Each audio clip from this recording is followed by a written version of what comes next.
إن الحمد لله نحمده ونستعينه ونستغفره ونؤمن به ونتوكل عليه ونعوذ بالله من شرور أنفسنا ومن سيئات أعمالنا من يهده الله فلا مضل له ومن يضلله فلا هادي له وأشهد أن لا إله إلا الله وحده لا شريك له وأشهد أن محمدًا عبده ورسوله يا أيها الذين آمنوا اتقوا الله حق تقاته ولا تموتن إلا وأنتم مسلمون يا أيها الناس اتقوا ربكم الذي خلقكم من نفس واحدة وخلق منها زوجها وبث منهما رجالا كثيرا ونساء واتقوا الله الذي تساءلون به والأرحام إن الله كان عليكم رقيبا يا أيها الذين آمنوا اتقوا الله وقولوا قولا سديدا يصلح لكم أعمالكم يغفر لكم ذنوبكم ومن يطع الله ورسوله فقد فاز فوزا عظيما أما بعد فإن خير الحديث كتاب الله وخير الهدي هدي محمد صلى الله عليه وسلم وشر الأمور محدثاتها وكل محدثة بدعة وكل بدعة ضلالة وكل ضلالة في النار فأعوذ بالله السميع العليم من الشيطان الرجيم من حمده ونفخه ونفسه بسم الله الرحمن الرحيم أفلم ينظروا إلى السماء فوقهم كيف بنيناها وزيناها وما لها من فروج والأرض مددناها وألقينا فيها رواسي وأنبتنا فيها من كل زوج بهيج تبصرة وذكرى لكل عبد منيب ونزلنا من السماء ماء مباركا فأنبتنا به جنات وحب الحصيد والنخل باسقات لها طلع نضيد رزقا للعباد وأحيينا به بلدة ميتة كذلك الخروج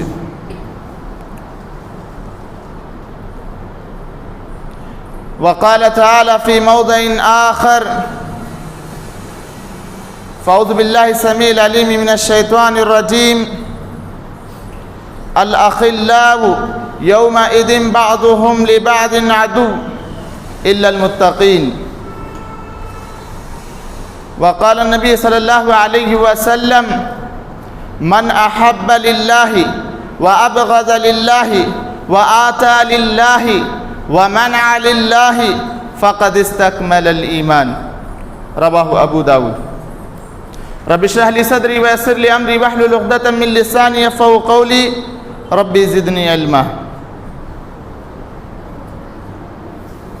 بزرگان دین، نوجوان ساتھیوں، عزیز بچوں اور پردہ نشین خواتین اسلام، ہر قسم کی تعریف، توصیف، بڑائی، بزرگی، کبریائی اسی اللہ وحدہ لا شریک کے لیے لائق و زیبا ہے جو خالق کائنات ہے، مالک ارض و سما ہے، جس نے انسانوں کو بنایا، ان کو بنانے کے بعد ان کو صحیح راستہ دکھانے کے لیے انبیاء کا سلسلہ جاری کیا، اور درود و سلام نازل ہو تمام انبیاء کرام پر، خصوصاً ساقی کوثر، شافی محشر جناب محمد رسول اللہ صلی اللہ علیہ وسلم پر۔ محترم حضرات، میں نے خطبہ مسمونہ کے بعد کلام اللہ کی ایک آیت اور نبی صلی اللہ علیہ وسلم کی ایک حدیث پڑھی ہے۔ اس آیت اور حدیث کی روشنی میں آج میں جس موضوع پر بات کرنا چاہتا ہوں وہ محبت اور دوستی کتاب و سنت کی روشنی میں۔ محترم حضرات، یہ ایک بہت اہم اور حساس موضوع ہے۔ کیوں؟ اس لیے کہ انسان کو اس کی کئی سارے ضروریات پیش آتے ہیں۔ انہی ضروریات میں سے ایک ضرورت کیا ہے؟ اس کا کوئی دوست ہو جس کے ساتھ وہ کیا کرے؟ اپنے غم کا اظہار کرے، اپنے پریشانی کو بتائے اور اپنی تکلیف میں اس سے مدد لے اور اپنے اس سے آراء مشورے جو کچھ اسے مناسب سمجھتا ہے وہ اس سے حاصل کرے۔ تو اس لیے یہ ایک حساس اور اہم موضوع ہے، اور یہ بھی بات وضاحت کر دیتا ہوں کہ یہ موضوع بہت وسیع ہے، لمبا ہے۔ اختصار کے ساتھ چند باتیں عرض کروں گا اور اپنی بات کو ختم کروں گا۔ محترم حضرات، ہم میں سے ہر ایک کو یہ بات اچھی طرح سمجھ لینی چاہیے، اس بات کو اچھی طرح ذہن میں بٹا لینا چاہیے کہ آدمی جب کسی سے محبت کرے، جب کسی کو دوست بنائے تو یاد رکھو وہ دوستی، وہ محبت صرف اللہ کی رضا کے لیے ہونا چاہیے۔ اور اسی طرح یہ بات بھی یاد رکھے کہ آدمی جب کسی سے دشمنی کرے، کسی سے نفرت کرے تو یاد رکھو وہ نفرت کرنا بھی اللہ تعالیٰ کی رضا کے لیے ہونا چاہیے، اللہ تعالیٰ کی خوشنودی کے لیے ہونا چاہیے۔ اسی طرح ایک آدمی اگر کسی کو کچھ دے تو وہ اللہ کی رضا کے لیے دے، اور کسی سے کچھ نہ دے کسی کو تو وہ بھی اللہ کی رضا کی خاطر ہونا چاہیے۔ آج آپ دیکھے ہوں گے ہماری دوستی دنیاوی اغراض کے لیے ہوتی، ہم کسی سے محبت کرتے ہیں، کسی سے پیار و محبت سے بات کرتے ہیں تو اس کے ساتھ ہمارے کچھ اغراض چھپے ہوئے تھے، اور کسی سے یہاں نفرت کرتے ہیں تو یہ بات بھی واضح کر دیتا ہوں کہ ہمارا اس سے نفرت کرنا کسی سبب کے، دنیاوی سبب کے بنیاد پر ہوتا ہے۔ یعنی مثلا کوئی آدمی ہے، وہ آدمی سے ہمیں کچھ کام ہونا چاہیے، تب ہم اس آدمی کے پاس جاتے ہیں، اس سے محبت سے بات کرتے ہیں، اس سے دوستی کر لیتے ہیں۔ اسی طرح ہمیں کسی آدمی نے کچھ دینے سے روک دیا، حالانکہ وہ چاہے تو دے سکتا تھا، نہ چاہے تو نہیں دے سکتا، اس کے باوجود تو اگر وہ نہ دے تو ہم اس سے کیا کرتے ہیں؟ نفرت کرتے ہیں، دشمنی کر بیٹھتے ہیں، حالانکہ یہ غلط بات ہے۔ اور یہ بات اچھی طریقے سے سمجھ لیجئے کہ اللہ کے خاطر محبت کرنا، اللہ کے خاطر دشمنی کرنا یہ ایمان کا ایک حصہ ہے۔ ابو امامہ رضی اللہ عنہ کہتے ہیں نبی کریم صلی اللہ علیہ وسلم نے فرمایا من احب للہ وابغض للہ وآتى للہ ومنع للہ فقد استکمل الایمان۔ ابو امامہ رضی اللہ عنہ کہتے ہیں کہ رسول اللہ صلی اللہ علیہ وسلم نے فرمایا جس آدمی نے کسی سے محبت کی وہ اللہ کی رضا کے لیے تھا، وہ اللہ کی خوشنودی کے لیے اس سے محبت کیا، اور کسی سے نفرت کیا، دشمنی کی، وہ اللہ کی رضا کے لیے تھا، تو اور کچھ دیتا ہے تو اللہ کی رضا کے لیے دیتا ہے، اللہ کی خوشنودی کے لیے دیتا ہے۔ اسی طرح کچھ دینے سے رک جاتا ہے تو وہ بھی اللہ کی رضا کے لیے ہے۔ تو اللہ کے نبی نے کہا فقد استکمل الایمان، اس آدمی نے اپنے ایمان کو مکمل کر لیا۔ حضرات حدیث کے الفاظ پر غور کیجیے، شریعت نے کتنی پیاری تعلیم دی ہے۔ محبت کریں تو اللہ کی خاطر ہونا چاہیے، نفرت کریں تو اللہ کی خاطر ہونا چاہیے، کچھ دیں تو اللہ کی خاطر ہونا چاہیے، کچھ لیں تو اللہ کے خاطر ہونا چاہیے۔ جو آدمی اللہ کا لحاظ کر کے محبت کرتا ہے، نفرت کرتا ہے، یا دیتا ہے یا لیتا ہے، تو اس کے بعد اللہ کے نبی نے کیا کہا؟ اللہ کے نبی نے کہا فقد استکمل الایمان، اس آدمی نے اپنے ایمان کو مکمل کر لیا۔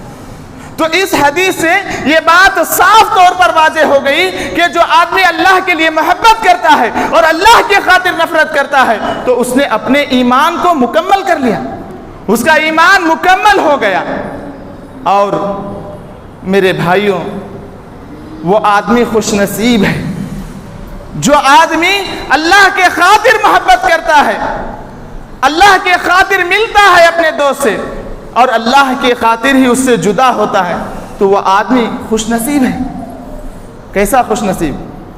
آپ لوگوں کو معلوم ہے، آپ لوگ بارہا سن چکے ہیں، کل قیامت کے دن سورج سر پر ہوگا، آدمی اپنے گناہوں کے بدلے جتنا وہ گناہ کیا ہوتا ہے اتنا پسینے میں ڈوبا ہوگا. ہر آدمی کو نفسی نفسی کا عالم ہوگا. ہر شخص پریشان ہوگا کہ میرا کیا ہوگا. تپتی ہوئی گرمی اس کے سر پر ہوگی.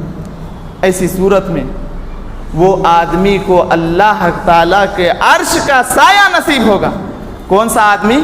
جو اللہ کے خاطر محبت کرتا ہے, اللہ کے خاطر ملتا ہے اور اللہ کے خاطر جدا ہوتا ہے. تو اس آدمی کے لیے اللہ رب العالمین کا عرش, اس کے نیچے اس کے جو سایہ ہے اس میں جگہ ملے گا. اللہ کے نبی راوی حدیث ابو ہریرہ رضی اللہ عنہ ہیں, نبی کریم صلی اللہ علیہ وسلم نے فرمایا سبعۃ یظلھم اللہ فی ظلہ. اللہ کے نبی نے کہا کہ دیکھو 7 قسم کے لوگ ایسے ہیں جن کو اللہ تعالیٰ اپنے عرش کے نیچے جگہ دے گا. جو عرش کا سایہ ہوگا وہ سایہ اسے نصیب ہوگا. لا ظل, اس دن کوئی سایہ نہیں ہوگا الا ظلہ, مگر صرف عرش کا سایہ ہوگا, اللہ کے عرش کا سایہ ہوگا. اس کے بعد اللہ کے نبی نے 7 قسم کے لوگوں کو ذکر کیا. انہی میں اللہ کے نبی نے کہا رجلان تحابا فی اللہ واجتمع علیہ وتفرق علیہ. اللہ کے نبی نے کہا دیکھو 7 قسم کے لوگوں میں سے 2 وہ آدمی بھی ہیں جو اللہ کے لیے محبت کرتے ہیں اور اللہ کے لیے جو ملتے ہیں اور اللہ کے لیے الگ ہوتے ہیں, تو اللہ تعالیٰ ان کے لیے بھی عرش کا سایہ نصیب کرے. اللہ اکبر, کتنی بڑی فضیلت ہے. وہ 2 آدمی جو اللہ کے لیے محبت کرتے ہیں, ملتے ہیں تو اللہ کے لیے ملتے ہیں, اور آپس میں جدا ہوتے ہیں تو بھی اللہ کے لیے جدا ہوتے ہیں. تو اللہ تعالیٰ نے ان کو کیا کہا؟ اللہ کے نبی نے کہا اللہ اپنے عرش کے سائے کے نیچے انہیں جگہ دے گا. محترم حضرات, میں اس بات کو بھی وضاحت کرتے ہوئے چلوں, یہ بات کھول کر بیان کر دوں کہ دیکھو جو دوستی, جو محبت دنیا کی اغراض کے لیے کی جاتی ہے وہ دنیا کے حد تک ہے, آخرت میں اسے وہ کوئی کام نہیں آنے والی ہے. ابراہیم علیہ السلام اپنی قوم والوں کو بہت ساری نصیحتیں کی. نصیحت کرتے ہوئے ابراہیم علیہ السلام نے ایک بات کہی جس کو اللہ تعالیٰ نے قرآن مجید میں ذکر کیا. کیا کہا؟ وَقَالَ إِنَّمَا اتَّخَذْتُم مِّن دُونِ اللَّهِ أَوْثَانًا مُعَدَّةً بَيْنَكُمْ فِي الْحَيَاةِ الدُّنْيَا. کہا کہ دیکھو تم لوگوں نے اللہ کو چھوڑ کر غیر اللہ کو معبود بنا لیے ہو. کیا وجہ ہے؟ کس لیے بنائے ہو؟ کہا تم آپس میں محبت کرنے کے لیے. تم سوچتے ہو, تمہاری سمجھ یہ ہے کہ اس کے ذریعے تمہارے درمیان محبت پیدا ہوگی. فی الحیات الدنیا, دنیا میں, وہ صرف دنیا میں ہے. ثم یوم القیامت یکفر بعضهم ببعض. کہا دیکھو یہ محبت, یہ دوستی جو تم نے معبودوں کی بنیاد پر کیا ہے, یہ دوستی کل قیامت کیا ہوگی؟ یکفر بعضکم لبعض. اللہ تعالیٰ نے کہا تم اس میں سے بعض کا انکار کرو گے, کہو گے ارے تم میرے دوست تھے, مجھے تو پتہ نہیں, مجھے معلوم نہیں, تم میرے دوست ہو نہیں سکتے. کیا کرو گے؟ بعض کا انکار کرو گے. اتنا ہی نہیں وَيَلْعَنُ بَعْضُكُمْ بَعْضًا, اور اتنا ہی نہیں, یاد رکھو تم میں سے ایک دوسرا آدمی اپنے دوسرے ساتھی پر لعن طعن کرے گا, برا بھلا کہے گا. اللہ تعالیٰ نے کہا وَمَأْوَاكُمُ النَّارُ, یاد رکھو تمہارا ٹھکانہ جہنم ہے, تمہارا ٹھکانہ جہنم ہے. وَمَا لَكُم مِّن نَاصِرِينَ, اور یاد رکھو کل قیامت کے دن تمہارا کوئی مددگار بھی نہیں ہوگا. حضرات اس آیت پر غور کیجیے. جو آدمی دنیا کی اغراض کے لیے محبت کو قائم کرتا ہے وہ کیا کرے گا؟ کل قیامت کے دن اپنے دوست کا انکار کرے گا. انکار تو کرے گا اور ساتھ ہی ساتھ کیا کرے گا؟ برا بھلا کہنے لگ جائے گا, لعن طعن کرے گا. اس کے بدلے اللہ تعالیٰ کیا کریں گے؟ اللہ تعالیٰ اس کو جہنم میں ڈال دیں گے. اور یہ بھی وضاحت کر رہے وَمَا لَكُم مِّن نَاصِرِينَ, اور یاد رکھو کل قیامت کے دن تمہارا کوئی مددگار نہیں ہوگا. وہی اگر کوئی آدمی اللہ کے لیے محبت کرتا ہے, اللہ کی خاطر کسی سے دوستی کرتا ہے, تو یاد رکھو یہ کل قیامت میں بھی کام آئے گی, کل قیامت میں بھی یہ دوستی برقرار رہے گی. اللہ تعالیٰ ایک دوسری جگہ ارشاد فرماتا ہے الأخلاء يومئذ بعضهم لبعض عدو إلا المتقين۔ اللہ نے کہا کہ دیکھو وہ دوست، وہ خاص دوست جنہوں نے دنیا میں دوستی کی تھی، ان دوست کا معاملہ کیا ہوگا؟ کل قیامت کے دن وہ بعض کے دشمن بن جائیں گے۔ بعض ایک دوست دوسرے دوست سے کل قیامت کے دن نفرت کرے گا۔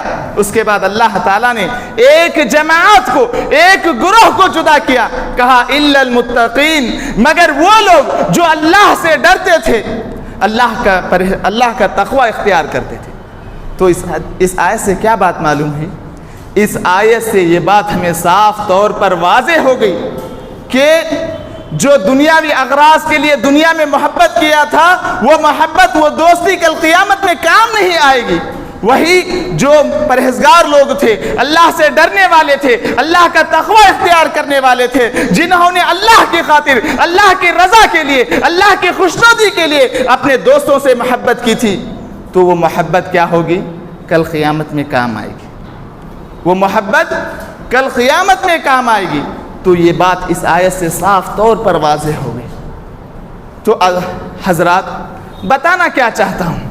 میں بتانا یہ چاہتا ہوں کہ اگر کوئی آدمی کسی سے دوستی کرے، کسی سے محبت کرے، تو یاد رکھو وہ محبت دنیا کے اغراض کے لیے نہیں ہونا چاہیے، وہ دوستی دنیا کی چند چھوٹی موٹی چیزوں کے خاطر نہیں ہونا چاہیے، وہ دوستی اللہ کے لیے ہونا چاہیے، وہ محبت اللہ کی خوشنودی کے لیے، اللہ کی رضامندی کے لیے ہونا چاہیے۔ تو یہ دوستی کل قیامت کے دن بھی برقرار رہے گی۔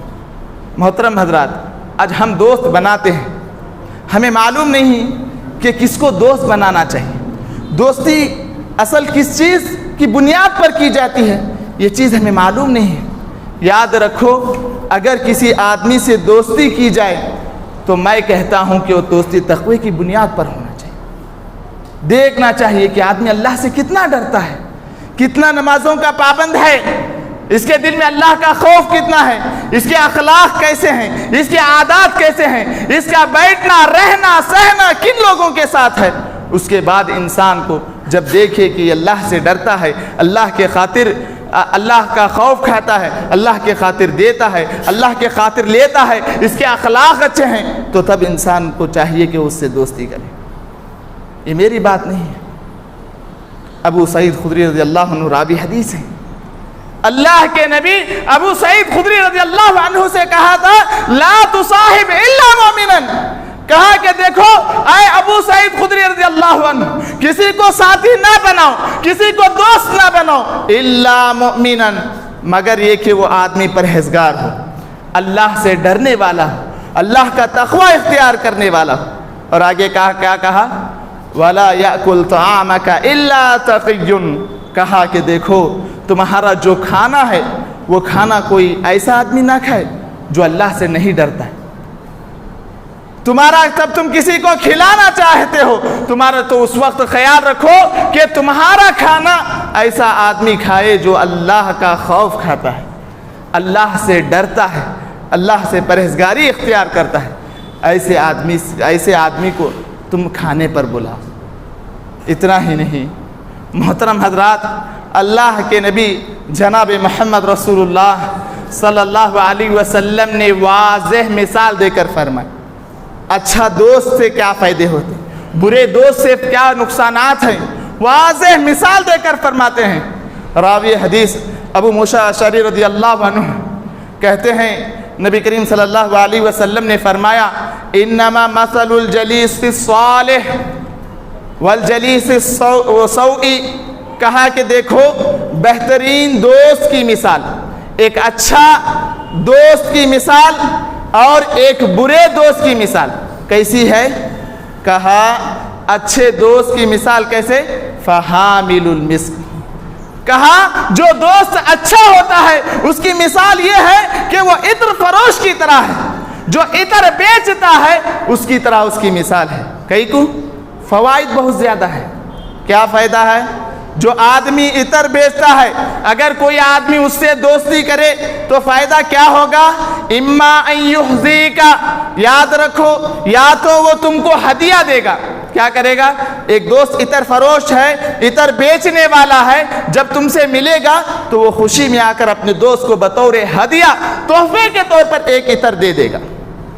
ایک فائدہ یہ ہوگا، اگر ایسا نہ ہوا، اس نے تمہیں دوستی میں آ کر کچھ نہ دیا تو کیا ہوگا؟ کہا اللہ کے نبی نے کہا اما ان تتابع منہ، یا تو تم اس سے خرید لو گے، دوست کے پاس جاؤ گے تو دوستی میں کیا کرو گے؟ مجھے بھی ایک عطر دو گے، مانگو گے اور لے کر کیا ہے تم خود خرید لو گے۔ یہ دوسرا فائدہ ہے۔ اگر ایسا بھی نہ ہوا تو کیا ہوگا؟ اما ان تجد ریحا طیبۃ منہ، اللہ کے نبی نے کہا کہ دیکھو اگر ایسا نہ ہوا، تم بھی نہیں خرید لیے، تو تم کیا پاؤ گے؟ تو تم اس سے کیا کرو گے؟ بہترین خوشبو کو پاؤ گے۔ کیوں؟ ایک آدمی عطر فروش ہے، لوگوں کو عطر بتاتا ہے تو وہ 10 بار اپنے کپڑوں پر عطر لگاتا ہے۔ جب کوئی آدمی اس سے دوستی کرتا ہے، اس کے قریب جاتا ہے تو اس سے عطر کی خوشبو محسوس ہوگی۔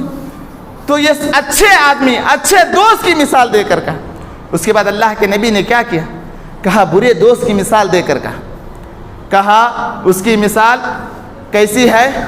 ایسا نافق الکیر، وہ آدمی ہے جو بھٹی پھونکتا ہے، بھٹی یعنی چولہا جو پھونکتے ہیں، کلمی بولتے ہیں نا، اس میں جو بھٹی پھونکتا ہے اس کی مثال ہے۔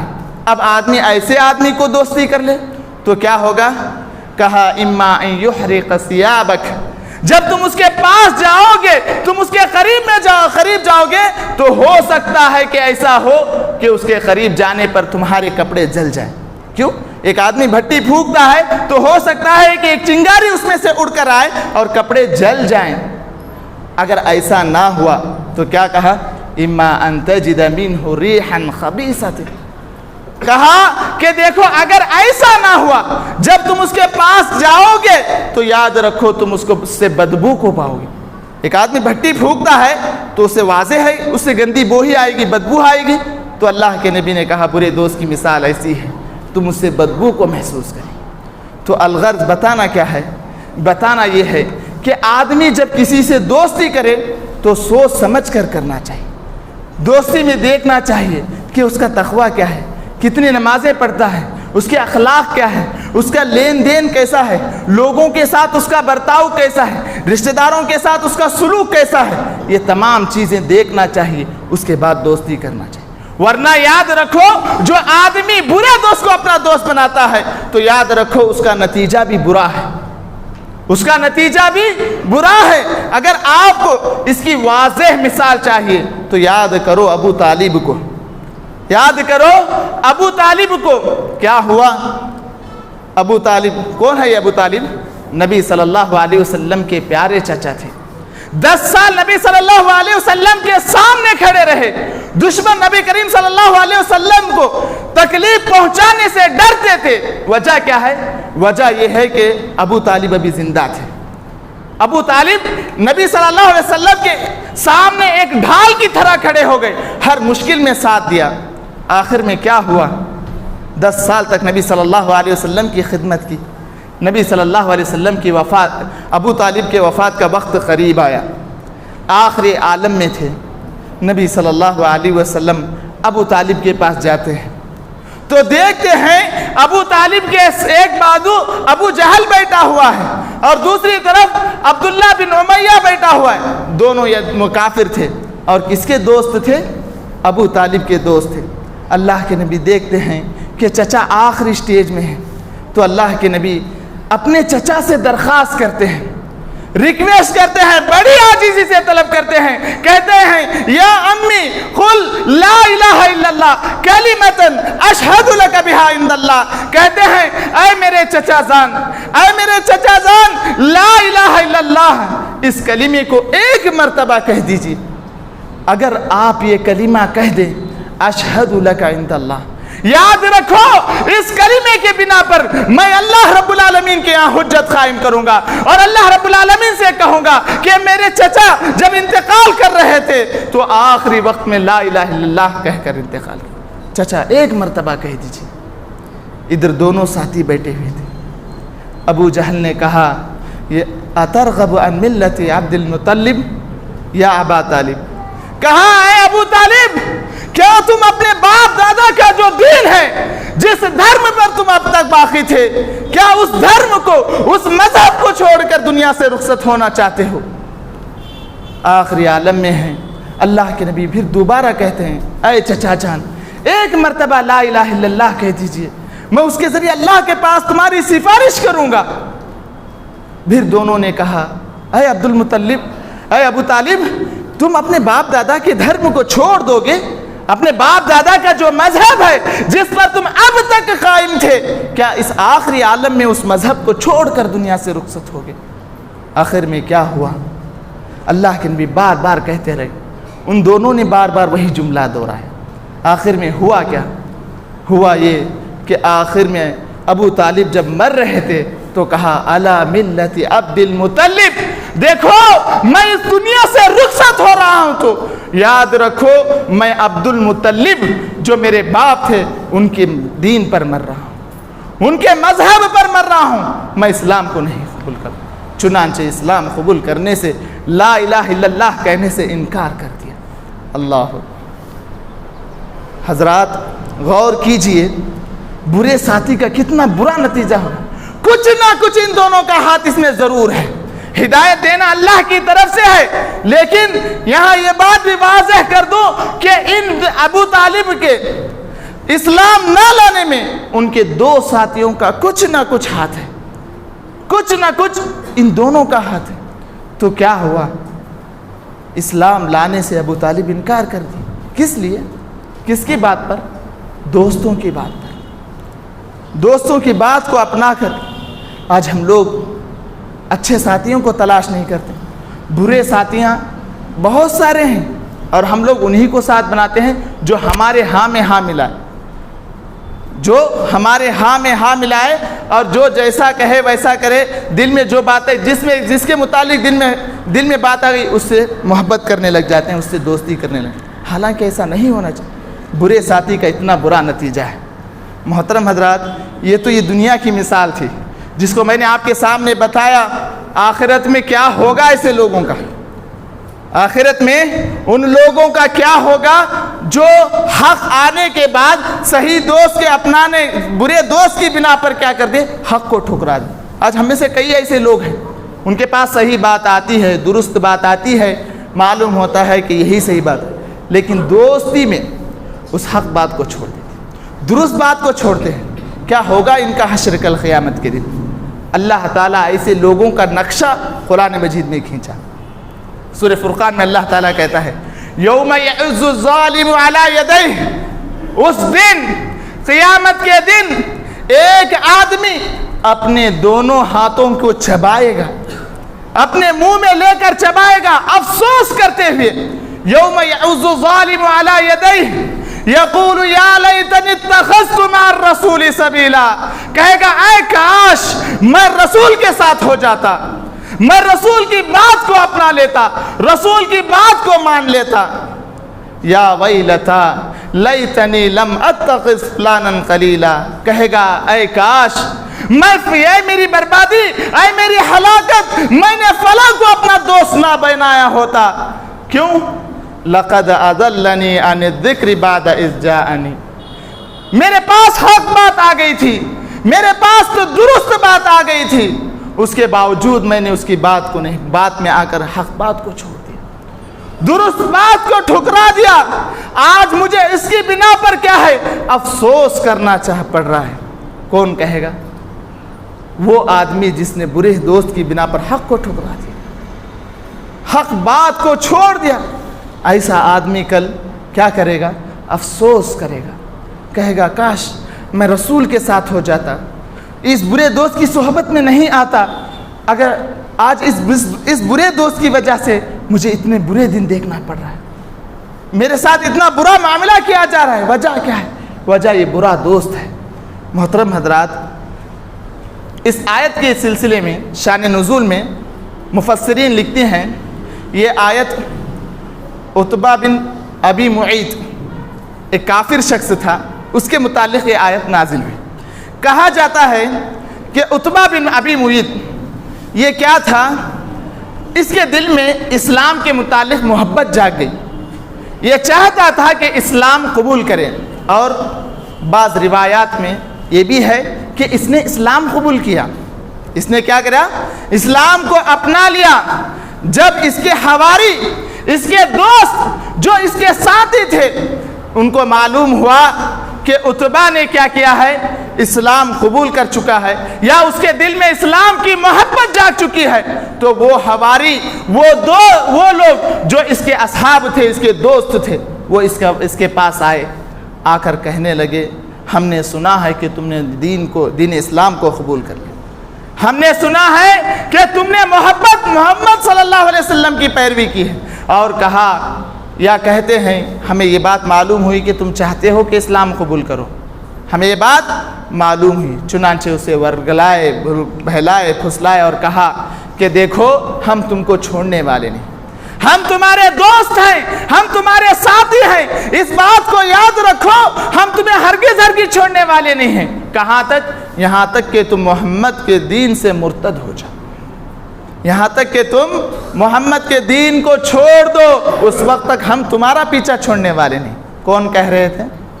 ساتھی کہہ رہے تھے، اس کے دوست کہہ رہے تھے۔ یہاں تک کہ اس نے کہا دیکھو میں نے محمد کا دین چھوڑ دیا ہے، میں اب محمد کے دین پر نہیں ہوں، محمد کے دین پر چھوڑ دیا۔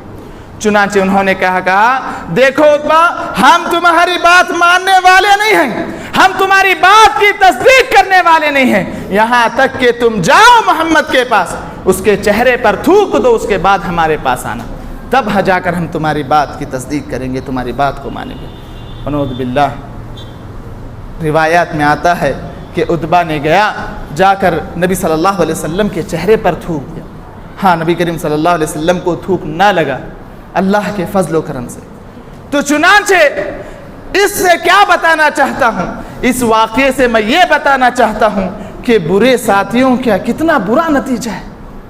ایک آدمی جس کے دل میں ہدایت جاگ گئی تھی، ایک آدمی چاہتا تھا کہ ہدایت کے راستے پر چلے، اور کہا جاتا ہے کہ اسلام قبول بھی کر چکا تھا، تو وہ آدمی اسلام سے روگردانی اختیار کرتا، مرتد ہو گیا۔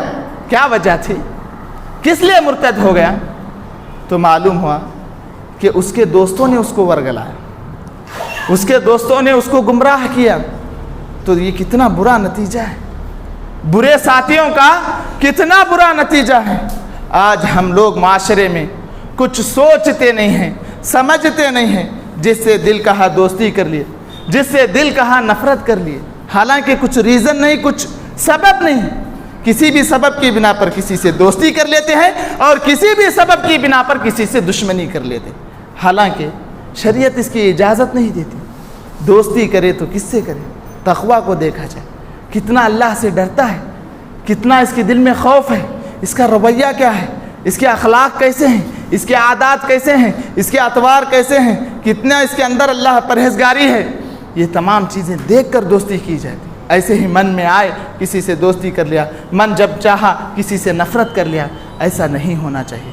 محترم حضرات، ایک بات واضح کر کے اپنی بات کو ختم کر دوں گا، وقت ساتھ نہیں دیتا ورنہ اور باتیں تھیں۔ آج معاشرے میں بعض لوگ ہوتے ہیں کہ اگر ہم دنیا میں تلاش کرتے جائیں تو متقی حضرات ملتے ہی نہیں ہیں، تقوی والے حضرات ملتے ہی نہیں، تو کس سے دوستی کریں؟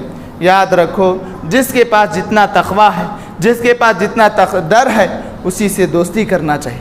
اگر ایسے اصحاب نہ ملیں، ایسے لوگ نہ ملیں، بہتر یہ ہے کہ وہ ان لوگوں سے کنارہ کش ہو جائیں، ضرورت کے تحت اپنی ضرورت پورا کر لیں، ان کو نہ نقصان پہنچائے، نہ کچھ فائدے کی امید کریں، آپس میں سلام کلام جو کچھ بات چیت ہے کر لیں، زیادہ سے زیادہ اپنا وقت اپنے اہل و عیال کے ساتھ گزاریں۔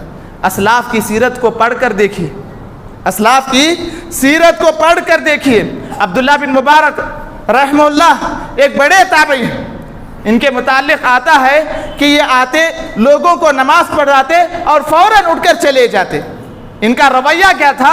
ان کا معمول یہ تھا کہ یہ آتے مسجد میں لوگوں کو نماز پڑھاتے اور نماز پڑھا کر فوراً نکل جاتے۔ ایک مرتبہ لوگوں نے پکڑ لیا اور کہا کہ دیکھو آپ آتے ہیں، ایک بڑے عالم ہیں، نماز پڑھاتے ہیں اور فوراً چلے جاتے ہیں، ہمارے ساتھ ملتے نہیں، ہمارے ساتھ بیٹھتے نہیں، کیا وجہ ہے؟ کس لیے نہیں ملتے؟ تو عبداللہ بن مبارک رضی اللہ عنہ کا جواب کیا تھا جانتے ہو؟ عبداللہ بن مبارک رحمہ اللہ کہتے ہیں کہ دیکھو، اگر میں تمہارے ساتھ بیٹھتا، تمہارے ساتھ وقت گزارتا تو اس کا کچھ فائدہ نہیں ہے، اس لیے کہ تم کیا کرتے؟ وہاں کی یہاں کی بیکار کی باتیں کرتے، اس کی غیبت اس کی چگلی یہی کرتے، اس سے میرا وزر، میرا گناہ بڑھ جاتا، کچھ فائدہ ہونے والا تو نہیں تھا۔ چنانچہ میں یہاں سے نکل کر جب اپنے گھر میں داخل ہوتا ہوں اور نبی صلی اللہ علیہ وسلم کی سیرت پڑھتا ہوں، اصحاب رسول اللہ صلی اللہ علیہ وسلم کی سیرت پڑھتا ہوں، تو مجھے ایسا لگتا ہے کہ میں صحابہ کے ساتھ ہوں۔ اللہ اکبر! کیا لگتا؟ مجھے ایسا لگتا کہ میں صحابہ کے درمیان بیٹھا ہوا ہوں، صحابہ کے ساتھ زندگی گزار رہا ہوں۔ اللہ اکبر! ہمارے اسلاف ایسے تھے۔ آج ہمارا معاملہ کیا ہے؟ الغرض، میں بات کو طول نہیں دینا چاہتا، بتانا یہی چاہتا ہوں کہ دیکھو، کسی سے محبت کرو تو اللہ کے خاطر کرو، کسی سے نفرت کرو تو اللہ کے خاطر کرو، اور اسی طرح جب کسی سے دوستی کرنا چاہتے ہو تو یاد رکھو، سوچ سمجھ کر دوستی کرو، دیکھو کہ وہ کیسا ہے، اس کے اخلاق کیا ہے، وہ اللہ سے کتنا ڈرتا ہے، لوگوں کے ساتھ اس کا معاملہ کیا ہے، تو سوچ سمجھ کر، تول ناپ کر کسی سے دوستی کرنا چاہیے۔ آخر میں اللہ رب العالمین سے دعا ہے کہ اللہ تعالی ہمیں شریعت اسلامیہ کو صحیح طور پر سمجھ کر اس پر عمل کرنے کی توفیق عنایت فرمائے۔ ہمارے درمیان جو نفرتیں ہیں ان نفرتوں کو ختم کر دے اور اس کو الفت میں، محبت میں بدلا دے، اور ہم یہی دعا کرتے ہیں کہ اللہ تعالی ہمارے اخلاق کو، ہمارے اعمال کو درست کرے۔ آمین یا رب العالمین۔